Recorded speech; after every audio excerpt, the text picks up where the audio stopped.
What's good guys, and in today's video I'm going to talk about the best Fortnite settings and keybinds for beginners or people in general who feel limited in their potential as a player because of unoptimal settings. In the first place, I'm going to give you 2 sets of keybinds I would recommend each new player to try out and explain what you should pay attention to while choosing the best keybinds individually for you. Keep in mind, those are just some recommendations, and as usual in life, everyone has individual preferences. So of course some people might also like different keybinds in games, but still I do believe these keybinds will fit for the majority of new players. But I'm also going to give you a special trick how you can check if your keybinds fit you 100%, so stay tuned. I'm also going to talk about different ways of improving and evolving as a player so you can become the best you can be. As usual guys, if you found this video helpful and enjoyed it, maybe consider dropping a like and checking out my channel, since I do upload on a daily basis a variety of educational or entertaining content which you maybe would like to check out. And with that said, let's get straight into today's topic. The first advice in this video I want to give you is try to get optimal keybinds, which means binds which won't interrupt having full control over your movement while building. The most common optimal keybinds would be utilizing your side mouse buttons for your wall and ramp, Shift for your floor, and V for your cone. This way you won't interrupt your movement while building. And having good movement can be really important in this game. On top of that, all of these binds are easily accessible, since it's the most natural way to put your hand on your keyboard. Again guys, this does all come down to personal preference. So if you don't feel comfortable hitting shift with your pinky, try out some binds which are really close to your V, A, S and D keys. Also, try to go away from editing with G and try to utilize E or F instead to reduce the distance and shorten the time between pressing single binds. If you don't have any mouse side buttons, try out the following keybinds: Q for your wall, F for floor, C for ramp and Shift for your cone. These keybinds are also really close to VASD and utilize as many fingers as possible for individual builds. For your weapon binds, try to find the most comfortable weapon binds possible, determining on your personal preference. Tons of people prefer using the most comfortable weapon bind for their shotgun slot, since it's the most important one in the game. My personal recommendations would look something like this. For slot 1, take 1, for slot 2, take 2, for slot 3, take something like Q or B, for slot 4, take 3, slot 5, F, and slot 6, tab. Just casually prevent yourself from utilizing 4, 5 or 6, since those are really far away and you're gonna have some more distance between pressing single keybinds, so overall your movement or single actions in the game might be affected by having your slot too far away from your VASD keys or some other edit binds. Keep in mind, it's going to take a good while to get used to your new binds, so don't get frustrated after a few hours and switch back.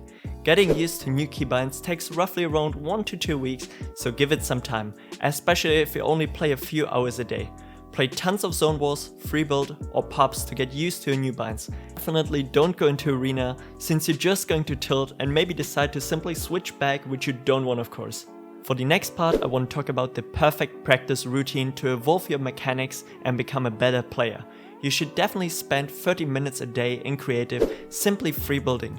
Nothing too crazy, just simple edits to get used to your new binds. You will quickly realize that 90s will become really easy, so try to go for double or triple edits, a bit of tunneling and some core box fight moves.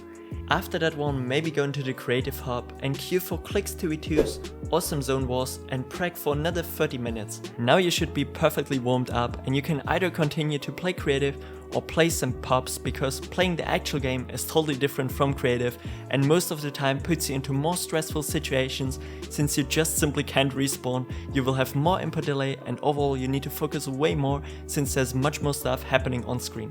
Keep in mind, please don't play creative for too long, since endless hours of cranking can affect your mentality, especially if you're not used to new keybinds and you tend to rage way more often for not hitting your edits or placing the right build. And yeah guys, as you can see, we're right now here in game and I'm gonna give you the best possible Fortnite competitive settings. And under the first category video, as you can see, don't be worried, I don't actually play on 4K, this is actually a stretch resolution 1750x1080p to just reduce my input delay a little bit more and give me some huge performance boost, since stretch res does really help out there, and I'm gonna leave a tutorial how to apply stretch resolution down in the description. And next up, as you can see, this looks maybe a little bit different than your options. This is because I enabled the rendering mode, performance mode alpha, which pretty much allows me to have the lowest settings possible. It does really boost the FPS, guys, trust me, and reduce the input delay as well.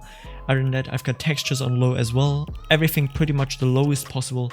The only thing which I got kinda high, or I don't know, a little bit more than average, is my viewing distance, because this is like a really good setting for comp. Obviously you want to see a little bit further away, but if you want to gain the most amount of FPS, pretty much go on near or medium. Medium should be fine as well, but yeah, I can keep it on 4 since my PC is strong enough. And yeah, then next up, in the normal game settings, I would always recommend you to move over to the replay section and disable all of these settings here.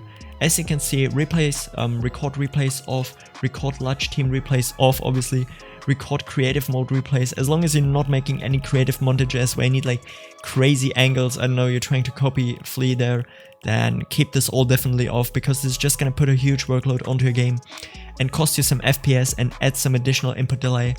And with that said, those are pretty much the best settings out there. All of this stuff here is pretty much all personal preference, so I'm not gonna tell you anything there. HUD scale 75 works really good.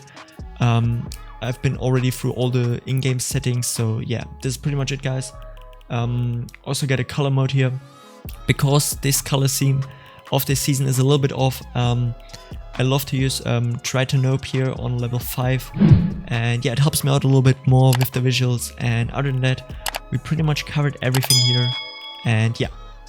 And yeah, guys, this is it for today's video. I hope it was indeed helpful for you and it helped you out to find the best individual keybinds for yourself. If you still have any more questions, feel free to ask me down in the comment section, or if you want to know if your keybinds are good or not, I try to give you some feedback maybe. And by the way, guys, in the next few days you can also expect a full review about the Logitech G Pro Ultralight, which is a super awesome mouse. I just got it today and I'm highly surprised how good this is, especially with all the stock features, the stock mouse feet and everything. It's insane. And all the packaging which is there and the extra features you get as well with it. Super awesome mouse, and I'm gonna compare it to the Razer Viper Ultimate and the Endgame XM1 in the next video. In the next few days probably it's gonna drop, I don't know, let's see how I got my time management here. And also a review about the DK61E, which is a 60% hot swappable mechanical keyboard, also really good one. I tried it real quick on stream, and yeah, I'm gonna also compare it maybe to the SK61S and the Apex Pro and just see how it is. You know, it's more of the budget side, but it's a really good keyboard nonetheless.